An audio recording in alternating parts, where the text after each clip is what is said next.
All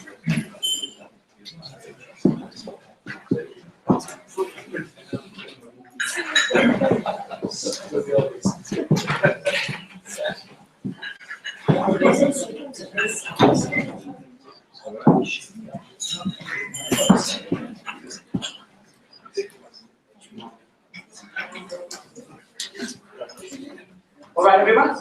It's my great pleasure to introduce Charles Siewert on experience, thought, and self-knowledge. Okay, thanks very much, and I just want to express my appreciation to the organizers of this conference for inviting me here. Very honored, very pleased to be here. So let me get right into it. Well, I hope it's appropriate to start with a little bit of background, explain how I think of myself fitting into the theme of this conference, and how what I'm going to focus on today fits into a general research project. This idea of what philosophy of consciousness is about should be very familiar to all of you, I think. I want to say that what's dominated philosophy of consciousness, or philosophy of mind that's concerned with consciousness for maybe the last half century, are the fortunes of physical.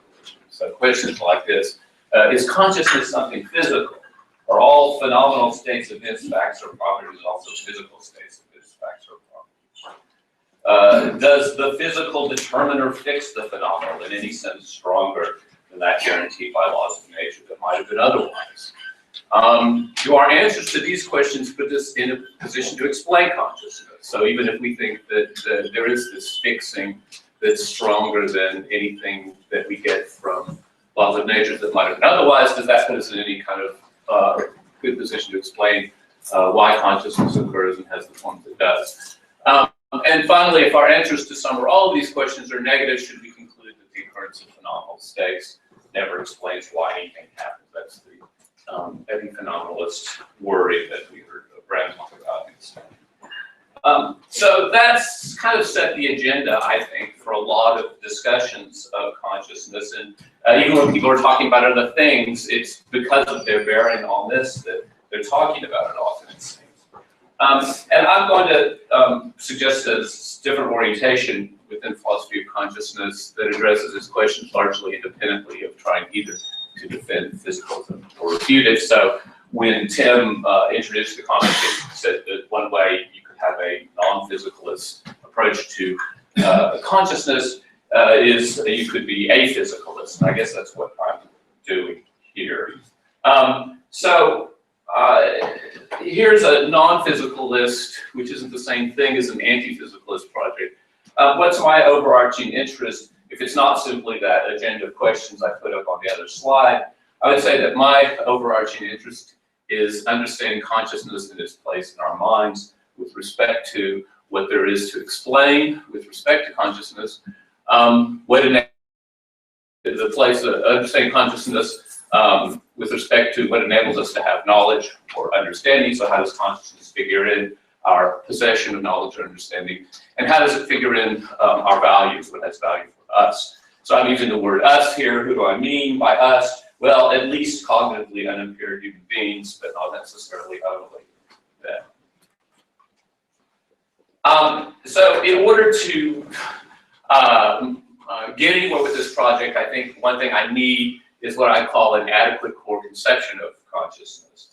What is that? That's the conception of consciousness that aims to unify and refine ways of identifying what's been called phenomenal consciousness, or the phenomenal or subjective character of experience.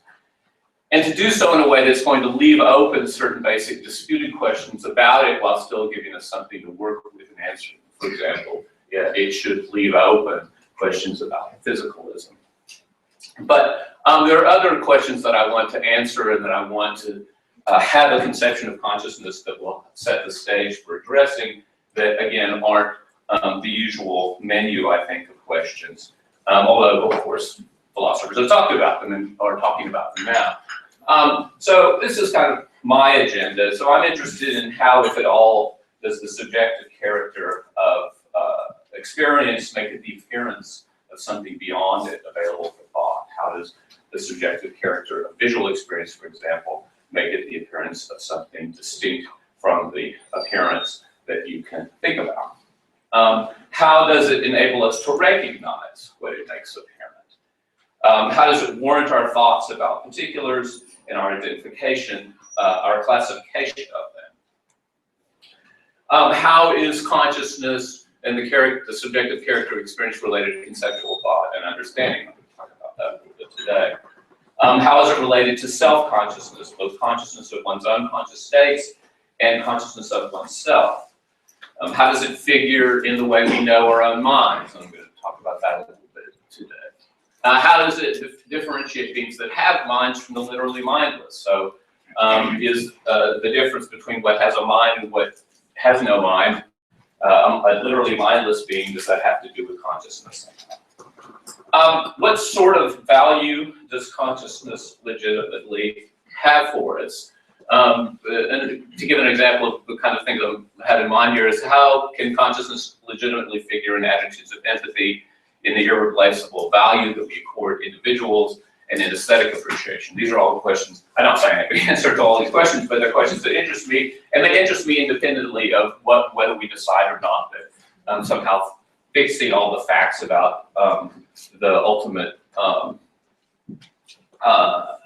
entities of physics together with the laws somehow necessitates everything else. I mean, those questions are fine, but it seems to me like these questions have an interest independently of that. Now, I've made these a lot of how questions, but you might think how questions are always questions about, well, how does it work? What's the mechanism? And I'm hearing these how questions. So, for example, how does a subjective character visual experience make it the appearance of something beyond itself? That's not a question about the mechanism, say, of visual constancy. It's more a conceptual question about how to describe the experience in such a way that will show that it is an experience of something beyond itself if things are as they appear. So what I'm seeking are ways of describing experience that we can use to spell out the conditions under which these things occur: object perception, recognition, conceptual thought, self-consciousness, and self-knowledge. And my approach to these questions involves a practice of what I call critical first-person reflection, or otherwise put, plain analytic phenomenology. Well, I won't go into a long song and dance about these methodological questions, but I'm just sort of announcing my perspective here. So part of my project also involves a defense of this way of proceeding against what I think of as radically third-person methodologies. Daniel Dennett's heterophenomenology would be a good example, and wholesale skepticism about introspection, so-called.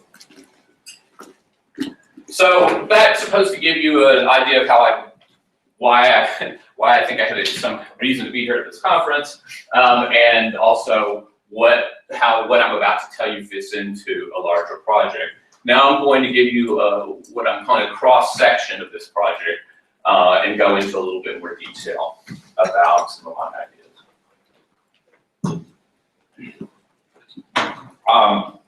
And I'm calling this topic, as you know, experience, thought, and self-knowledge. So the plan is to do this, to articulate a relevant notion of consciousness. So this is part of the project that I called in the at-core conception of consciousness. Secondly, I want to clarify a question of what I'm calling the question of experience thought. This is in the neighborhood of what people nowadays describe as cognitive phenomenology. I'm going to give an argument for an inclusive answer to that second question, and then I'm going to say how I use the notion of consciousness and the inclusivity about what's in experience to offer an experiential account of what's specially first personal about the warrant that we have for judgments about our own moments. So here's what consciousness is part of the story. Now, I guess I'm still telling you a little bit about what my big project is here. The conception of consciousness I'm working on is what I call threefold subjectivity. The thumbnail or the slogan for this conception is that consciousness is the subjectively experienced scheme of subjective contrast and understanding. Of course, it would take a long time to unpack all of that. It has three components, and I'm only going to focus on the third component here. So I think part of what I'm trying to do here is to take various ways that people have often used to introduce this, in many ways, a fascinating but frustrating notion of phenomenal consciousness, deal with problems that arise, clean up or refine our interpretation of these notions, for example, experience, that will help us get started on talking about it, but again, without begging too many questions. But I'm going to focus on that last one, which I call the subjective understanding aspect to the conception of consciousness. So this takes as a point of departure, although I don't actually think it has to, but it takes as a point of departure this famous or notorious "what it's like" idiom that, well, you've already heard people advert to in trying to discuss consciousness.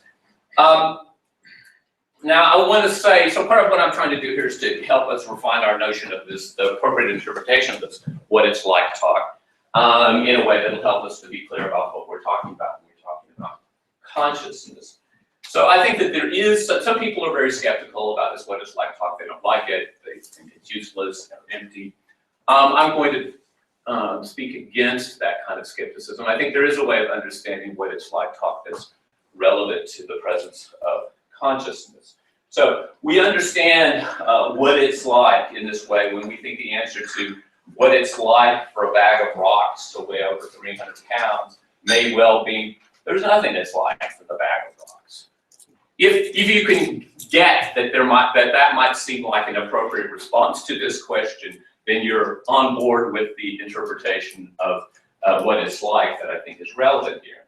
And when the phrase is so understood, an appropriate response to wondering what it's like to have some feature F is to try to adopt the point of view of what has F in order to understand what it is for someone to have F. So that's my attempt to kind of unpack what's special about the interpretation of this phrase that figures in that kind of reaction of what it's like for the bag of rocks to whatever 300 pounds. I'm taking that from Nagel's discussion, and the person who is, of course, very responsible for introducing this so much into the discussion. He says that, you know, when he's talking about what it's like, he's talking about it in the sense in which trying to understand what it's like, or to know what it's like for something, is to try to adopt the point of view of that thing. Now, such an interpretation is not at work when one asks, for example, what would it be like for Britain to leave the EU? Or what would it be like for a vinyl record to be left out in the sun? So some people who are skeptics about the what it's like stuff say, hey, those make sense, right? But that doesn't have anything to do with consciousness, does it? Well, I'm saying, yeah, I guess you can make sense of that, but there is a way of interpreting the what it's like talk that is relevant to consciousness. And if you get this remark and this remark, you'll see that there is such an interpretation. It involves this idea that responding to it, or an appropriate response to the what it's like question, is to try to adopt the point of view of the thing that you're asking about. So if you're on board with me so far, then I hope you'll find it plausible to suppose that interpreting this phrase in this subject's point of view way, we can say that conscious states are instances of phenomenal features. And phenomenal features are those, there is, well, this is going to be explained, non-derivatively something it's like for one to have. Let me try to explain this non-derivative business. And I'm going to also come back to and say a little bit more about the adopting the subject's point of view business. So if you're puzzled by that, I do have something to say about it. So again, the proposal is the conscious state is an instance of a phenomenal feature, and that is a feature that's non-derivatively something it's like for one to have. There's non-derivatively, or we might say fundamentally, something that's like for an entity to have a feature, just when it's not due to or just borrowed from is having features that either that feature could occur, that feature could occur without, or that could occur without that feature. So let me just give you an idea of what I have in mind there. So, but hopefully you've got at least the intuitive idea that there might be something that's like the feature, to have a feature, only for something to have a feature, only in virtue of other features that it has that give it that status. So there's nothing that's like the bag of rocks to weigh over 300 pounds, but there might be something that's like, for me, but that's because of other features that go along with my weight over 300 pounds. So think of where you keep the target feature but lose some other feature, and the what it's like goes away completely. Then there will be nothing that's like for what to have the feature in question in the relevant sense. So what is it like to weigh 300 pounds? Nothing unless, for example, weighing that much also feels somehow to one who does. Another kind of borrowing is you could lose the target feature while keeping some other feature without changing what it's like. So there's something that's like you to taste durian fruit. But suppose that instead of durian, you could taste fake durian, ersatz durian, synthetic durian. And the question is, what would that be like for you? Well, let's suppose it's very good ersatz durian, and what it's like for you to taste the ersatz durian would be just the same as what it's like for you to take the real durian. Then what it's like for you to taste, for something to taste you as durian does, is the fundamental thing, not tasting actual durian. So there's something that's shared in common between tasting the real durian and tasting the ersatz durian that is responsible for the fact that there's something that's like to taste real durian. So this is the basic idea about trying to take seriously this what it's likeness conception of consciousness, but recognize that we can ask what's it like for all kinds of features that aren't phenomenal features, but then we can say what's special about the phenomenal features by saying that they're the ones that don't borrow their what it's likeness status from something else. But now let me try to say a little bit about this aspect of the story that has to do with adopting the subject's point of view. So there's something that's like for you to have some feature in a sense relevant to identifying the notion of consciousness, just when that feature is suited for kind of understanding to be sought by adopting the subject's point of view. That is, it's a feature suited for subjective understanding or curiosity. Well, what does that mean? It's to have an understanding of it that's, well, again, available only by adopting the point of view of the subject. Well, for example, durian's tasting to you as it does or would to you is suitable for you to claim or desire a type of understanding of what that is, that way of tasting to you, which you get of at least some features by having them yourself, if you have any such understanding at all, and which may be reasonably sought by trying to imagine having them oneself in some cases. So it's tasting to you as it does, it's suitable for you to claim or want to have a way of understanding what it is, which you might get by something actually tasting that way to you, and you might seek by trying to imagine something tasting that way to you. That's what it is to subjectively understand a feature. And so consciousness now, on this conception, is just underived suitability for subjective understanding and curiosity. So now this is supposed to give us a way of understanding this conception of consciousness that's at work when we use this what it's like phrase, but we can dispense with the what it's like phrase if you don't like it in the end. I mean, there's a way of getting at it without just relying on some brute reaction to that idiom. So you've got a conscious state, you've got an instance of a phenomenal feature. That's a feature that's non-derivatively suitable for subjective understanding and curiosity, and that means that its being so suitable is not due entirely to the presence of features that the target feature could occur without, or that could occur without the target feature. And then I run through the examples that I gave earlier, but I hope maybe I don't need to go into detail right now about that. I mean, I suppose you kind of are getting how it works. So just to take the durian example, you could suppose you could lose the target feature and there's some other feature that you could keep and still have all of it made as suitable for subjective understanding or curiosity. So tasting durian is suitable, but instead of durian, you could taste ersatz durian. That would have everything that made tasting durian a suitable target of subjective understanding. So tasting actual durian is derives what its likeness or its suitability for subjective understanding and curiosity from some feature, other feature. Okay, so this then is the official subjective understanding conception of consciousness.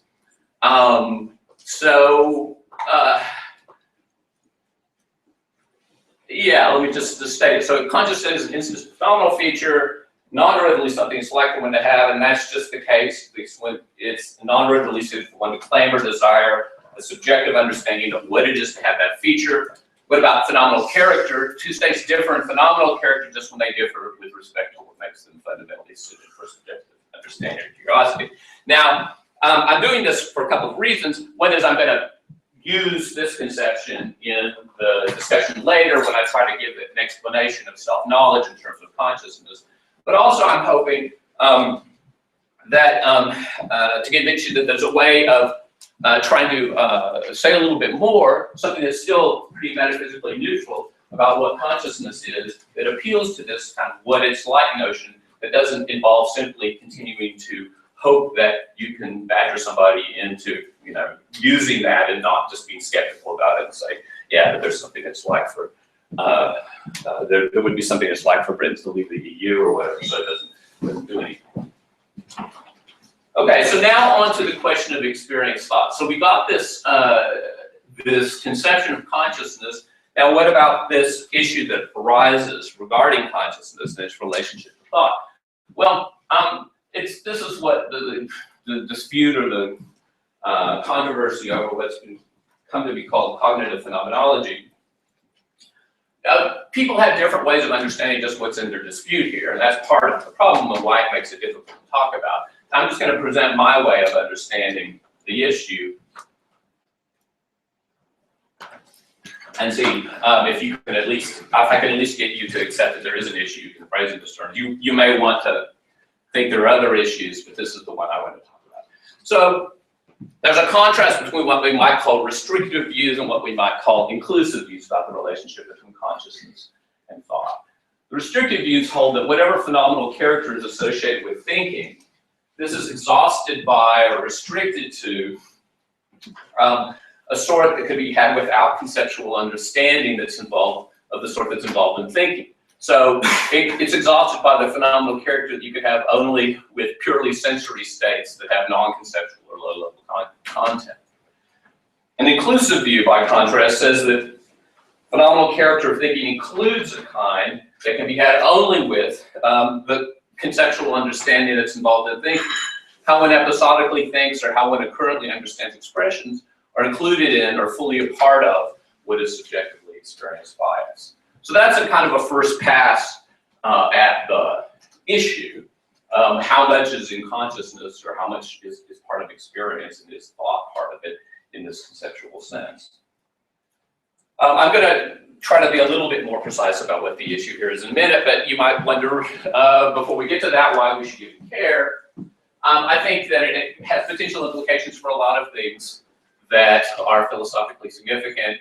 One is strategies for explaining consciousness. Some theories of consciousness that purport to offer us ways of explaining consciousness depend on, for example, very restrictive views of consciousness. And so if those views, if it's not right to be restrictive, then it's a problem for those views. So, for example, this is one reason why Jesse Prinz is very concerned to defend a restrictive view, because his explanation of consciousness assumes that the phenomenal character of experience is more or less as the restrictive view would have it. It also relates, I think, to the epistemic role of consciousness, and I'm going to actually explain a little bit more about that. You might think that phenomenal consciousness belongs in an account, for example, of how we know our own minds, but if you think what there is in consciousness, so to speak, is very restricted, then the role that consciousness is going to play in knowing your own mind is going to, well, be comparably or correspondingly restricted, perhaps, or at least you're going to have certain questions about how to employ consciousness in your account that are going to be different depending on whether you have an restrictive or an inclusive view. What's the place of consciousness in mind generally, and how does it relate to the distinction between the minded and the mindless? Well, if you think that consciousness is exhausted by low-level sensory states, then you may be more inclined to think that it can't be sufficient for having a mind, at least, insofar as that would involve more than that. But if you think that consciousness is richer in the way that I do, then maybe it's a more likely candidate for telling us what the difference between minded and mindlessness is. The value of consciousness, well, you might think that if you put more in consciousness, then it would make more sense of the kind of value that we give experience, and particular kinds of experience, but that's an open question. Well, and the mindedness and the value question are really quite related. If you think that zombies have minds just as well as conscious beings do, then it might seem to call into question for you, as it does for some, the value of consciousness.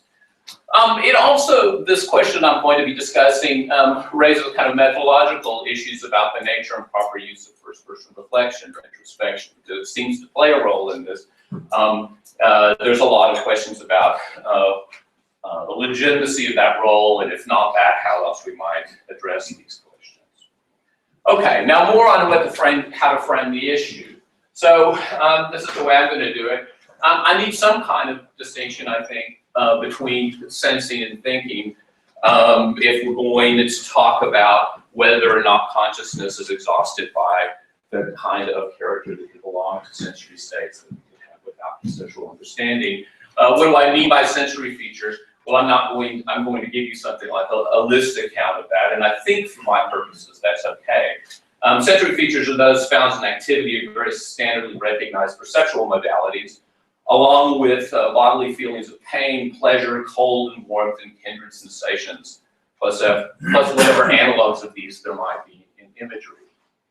I'm going to term robustly conceptual activity whatever requires that one have capacities for voluntarily making inferences, classifications, and analogies, and those I'll call robust conceptual capacities. A merely or purely sensory feature then will be a sensory feature whose possession at a time is insufficient for the occurrence of robustly conceptual activity at that time. And thinking, as I use it, will mean something that occurs just when there's an instance of robustly conceptual activity of a sort that may occur even when it's not the case that something then thought of is sensorially apparent or recognized.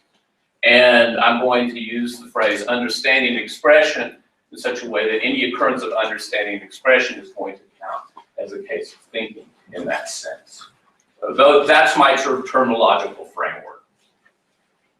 Now, what's my thesis? I'm calling the thesis of experienced thought.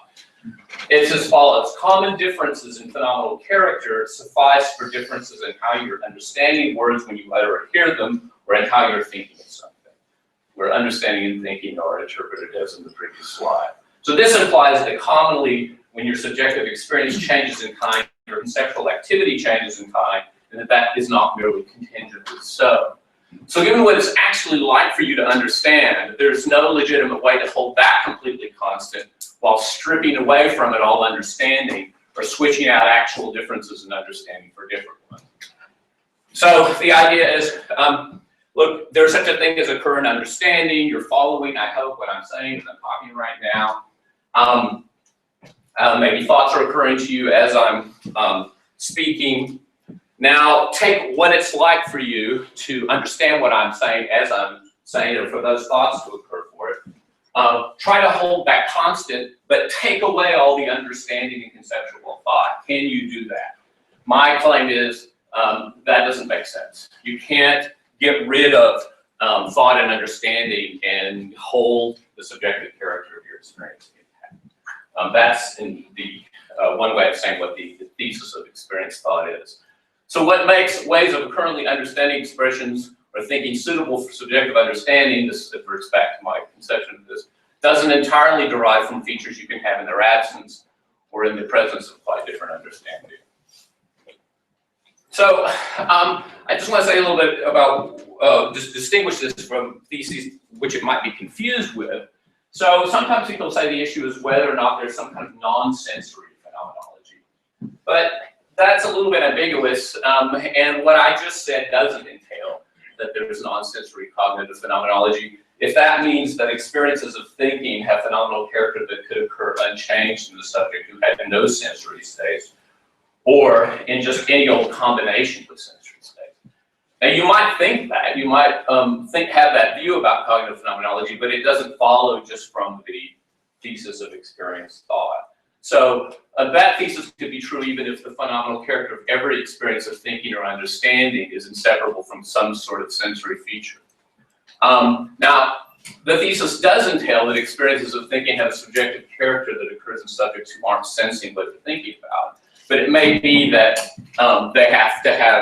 that experience has to have some connection with the sensory state as well. So the thesis doesn't require that thought have some purely non-sensory phenomenal character. It just says that thought's phenomenal character is not merely sensory. It's not just the sensory kind you could have in the absence of conceptual activity. So now that you're all crystal clear about what the inclusive thesis says, at least as interpreted by me, and some idea about what the potential implications for a view pro or con about that might be, you may be next wondering why you should believe it. So there are sort of 5 strategies of argument I've developed or am in the process of working on to make the case for this inclusive view. I'm going to talk about the third of these, and it's something I haven't really developed much yet in print. Well, I give a pretty quick version of this in the last thing I published on this topic, phenomenal thought. But I'm going to try to expand on that and make it clearer today. So I'm going to give you something that I call the semantic self-knowledge argument for being inclusive. Starts with this claim: there are ordinary cases of changes in the subjective character of experience when there are changes in conceptual understanding. Now, in these cases, I can identify, and I invite you to reflect for yourself on these issues, I can identify no sensory changes, such that what it's like for me to experience those without the variation in understanding is just the same. So here's a couple of examples that I picked up just the other day from walking around Cambridge. So there was a traffic sign I came across that said end of diversion. And I guess in the States, we talk about detours rather than diversion. So I took that, for a momentarily, I took that to mean basically something like end of fun, or fun ends here, or this is the place where fun goes to die, or something. So, and then of course, in the next moment, I flipped to interpret it to mean this is the end of the detour. Now, that little change of interpretation, I want to say, there was something it's like for me to flip interpretations that way. That kind of change in features is something that's suitable for subjective understanding, as I put it. Now, are there some sensory changes that coincided with that, so that what it was like for me to have the experience would have been just the same if I kept those, but stripped away the difference in taking and what I took the sign to mean? I mean, another example that occurred to me, just to kind of, I guess, bolster the point that this is an ordinary phenomenon. This one's a little bit more embarrassing, maybe. So I was in Sainsbury's, I was waiting in line, and this, recorded voice comes on and says, till number 3 or something. I can't say it with an English accent, but you might imagine that. And I first thought that it meant, I didn't say this to myself, but I interpreted it to mean until number 3, which was a little bit confusing. Like, advance until you reach number 3 or what? And then I remembered that till is the word that we use up here for what we call cashier. Anyway, I didn't say all those words to myself, but I just changed interpretation really quickly. So that's the kind of experience I'm talking about. And the idea is, think of those kinds of experiences and what it's like to undergo them. Now, can you find some purely sensory feature, some feature that you could have without having any understanding whatsoever, and maintain the same subjective character of your experience? So you take away all the understanding and you keep the subjective character. When I try to do that, I don't succeed. Right? stripping off the understanding doesn't leave the subjective character of the experience intact. I mean, other kind of examples you can think of when next time you're reading philosophy, of course, well, at least happens to me a lot. Maybe you find it easier to read philosophy, but I often I'm coming off an authority passage, and I realize I'm not following what it's saying, and I reread it. And the second time, I understand it better. That's the kind of experience I'm talking about as well, right? And so again, think of those kinds of contrasts. Now try to hold the subjective character of the experience constant, what it's like for you to have experience, but strip away any kind of understanding, the current understanding of what's going on. So suppose that you can get that far with me. Now focus on these experiential differences that are irreducible to purely sensory ones. Now, are these differences not merely sensory only because they aren't in any way sensory, or because they suffice for differences in thought or understanding, which merely sensory differences by definition can't do? So I'm allowing at this stage that someone might suggest that even though they can't find any merely sensory differences that'll preserve the subjective character of their experience, once they've stripped away the understanding, that what's the subjective character of the experience doesn't bring any understanding with it necessarily. It's just it brings some non-sensory something along with it. All right. Well, now I'm not going one direction of argument and say, look, I just don't find that layer of that non-sensory something or other that's distinct from taking something to mean something that can be preserved independently and that exhausts subjective character. And in fact, I don't find that. But let me try to give you some additional reasons to thinking that that might be a misconstrual of what's going on. So now that we're focused on these irreducible to purely sensory experiential differences, notice this. Well, I'm speaking for myself here, but I ask you to think about it for yourself. If they had been missing, what it's like for me would be the same as what it's like for me in some cases where I was either understanding nothing or understanding something quite different. So that subjective character that I had when I took the sign to mean end of fun, the end of diversion sign, if that had been missing, then it would have been the same for me as it might have been in a case where I was just sort of staring at the sign without taking it to mean anything, or as the case in which I took it to mean end of detour. Now, consider a case of taking expression to mean something like I've illustrated. Counterfactually, what it was like for me, if counterfactually what it was like for me had been the same as what it was like for me in certain other cases where I was understanding nothing, understanding something quite different, I think I lost my knowledge of what I was actually meaning by the expressions. That is, I would no longer think I knew that I was taking the sign to mean end of fun if what it had been like for me was what it was like for me in other cases where I took it to mean nothing, or what I took it to mean end of detour. Now, that might be because I wouldn't be taking them to mean anything just then, but under that counterfactual circumstance, but I'll just leave that open for a moment. Now, there's no reason to doubt I'd be correct in this. In a counterfactual circumstance, I wouldn't then know I was understanding the expressions I do in the actual condition. So the presence of the experiential difference makes a difference to semantic self-knowledge somehow. It's epistemically crucial. But might it be epistemically crucial and still make no difference to how I was understanding the expressions at the time? Well, suppose the experiential differences didn't make any difference to changes in how I currently understood the expressions. So then knowing the experiential changes happened wouldn't suffice for knowing how I understood the expressions. It'd just be knowing I had this kind of extra non-sensory phenomenal something going on.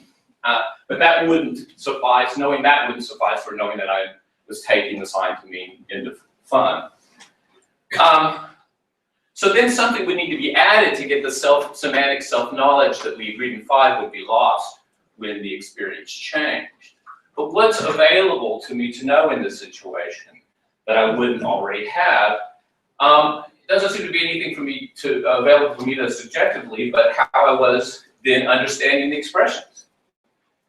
But if that's all we can add, and since that by itself would suffice for this relevant knowledge, the experiential differences in question would be epistemically idle. They wouldn't be playing any role, because the only thing I could add to them to get my knowledge back would already be enough by itself to give me that knowledge. But if you were on board with premise 5, then you can't be happy with that because they seem to be epistemically crucial. Holding on to that assumption, then we should reject the assumption to 6 that the experiential changes are, and say the experiential changes are not indifferent to changes in how I understood the expression that make a difference in how I understood them, and that gives us thesis E.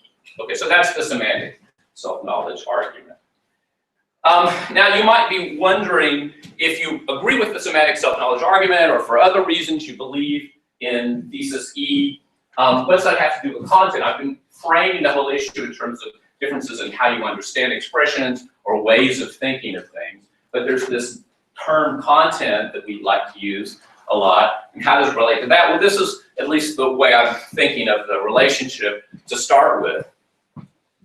If the subjective experience of understanding expressions differs in ways it commonly does, then how you understand those expressions differs. That's what E says.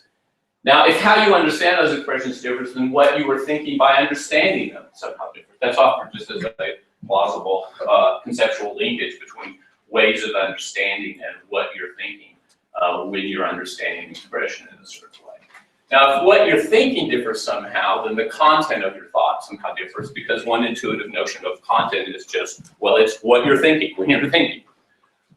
There might be more elaborate notions of content that put other conditions on them, but that's, to me, the kind of the core basic intuitive notion of thought content. Now, whatever implies a difference in the content of your thoughts, at least partly determines the contents of your thoughts. So we could call them whatever content differences are determined by subjective experience, the phenomenal content. That's just my coming clean about how I see the relationship between what I just said, thesis E, and the whole notion of content. Okay, now I'm going to try to show how we could use that picture that I've just sketched to explain how it is that we know what we're thinking. What's special about first-person self-knowledge. So suppose you grant thesis E, and you also grant, because you believe the semantic self-knowledge argument, that the phenomenal character of our experience somehow plays an essential role in making it distinctively first-person knowable. But you might grant that it is so, but not still see how it's so. How does the fact that your thought is conscious give you a special sort of right to judge that you're thinking it? Well, here's some background that I think I need to answer that question. Here's a category I'm going to call the category of phenomenal indexical thought. So think about forms of thought you might express by saying, the way this feels to me, or the way this tastes to me when later you're drinking wine, or the color this looks to me when David Pitt puts his pews slide up. Now, thoughts expressible using complex phrases, combining demonstrative or indexicals and appearance words or other terms that pick out phenomenal features to identify these features, I'm going to call phenomenal indexical thoughts. Now, some of these kinds of thoughts, in some of this kind of thoughts, you can understand what phenomenal feature you're thinking of in a way that enables you to recognize further characterizations of what features you're thinking of as correct or incorrect. So the color I'm thinking of, the color that looks to me is, and then you search for classification, fuchsia or magenta or something. But you've already somehow zeroed in thought-wise on the color, and then you're in a position to try to consider candidate ways of further classifying it.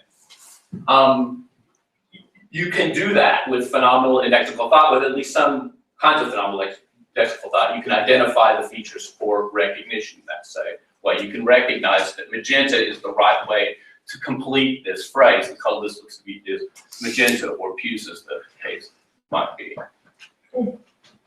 Okay, so now we've got this kind of category. Is there something just already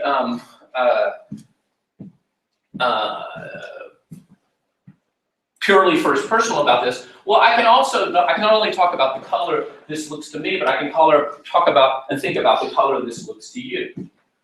And I think I can also do that second thing in a kind of an identification for recognition way. I can zero in on what on a certain color identified by its appearance by using that phrase, and then I could try to classify it somehow. But the way I'm doing it in the first person and the second person cases are different.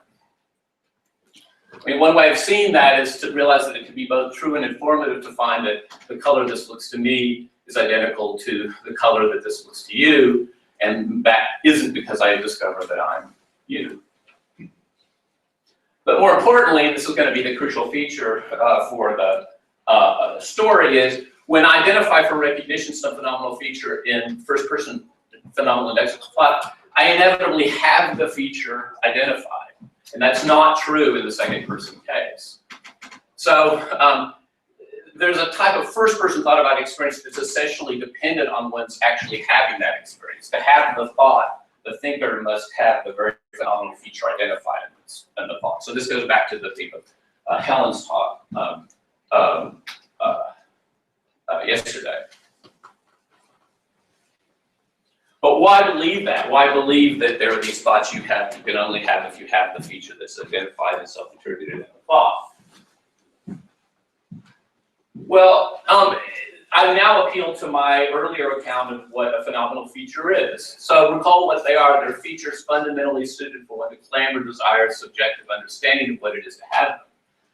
If that's what they are, then at least some of them will be such that you and I do sometimes understand what features they are by having them ourselves. If such features occur at all, we understand what at least some of them are in this way.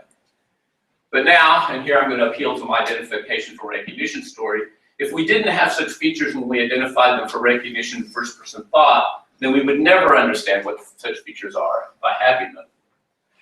There's just no better, and why do I say that? Because I think there's just no better candidate occasion for us to have this sort of understanding.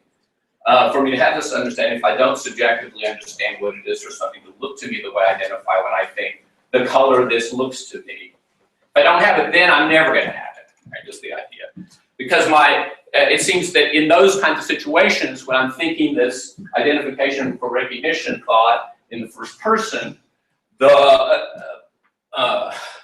my liability to error is reduced as much as I could possibly want it to be. So if I can't have those, if I don't have the feature I'm thinking about in that case, then I guess I would ask, when do I?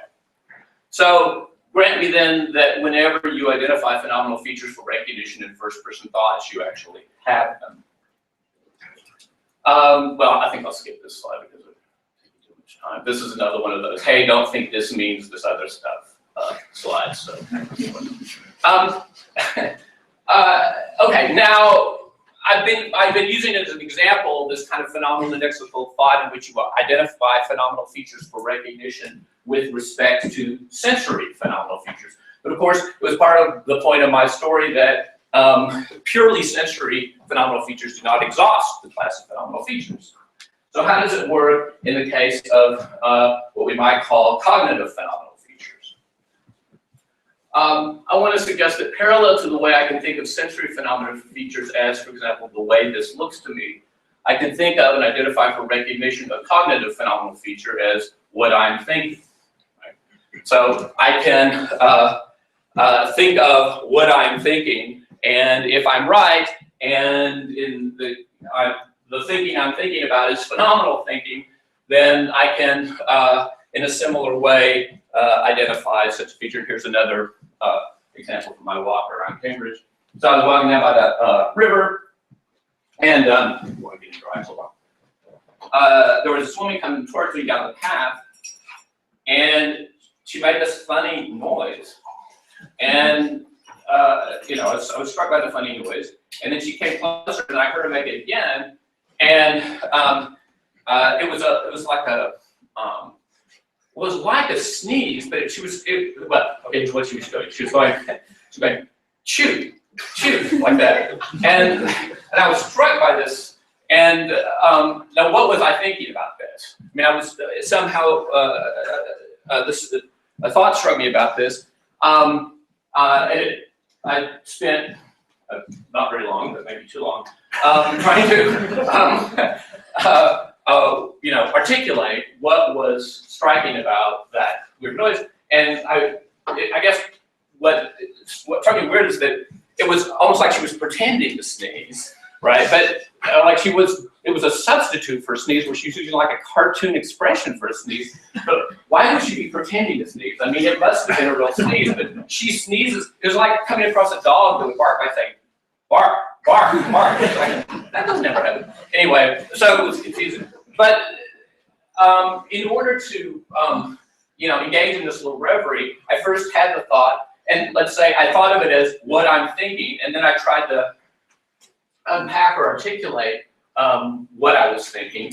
And I'm saying that's analogous to what I'm doing when I look at the color, and I think of it as the color this looks to me, and then I try to classify it as future.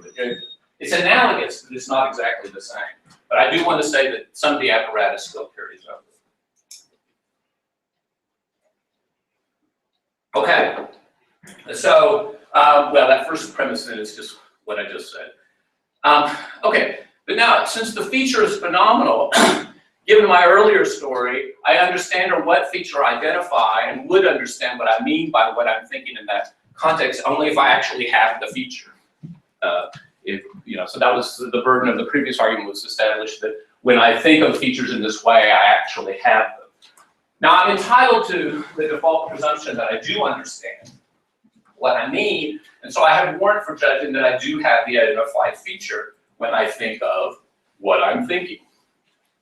And there's another parenthetical remark that just complicates things. I'll come back to it when people start raising objections.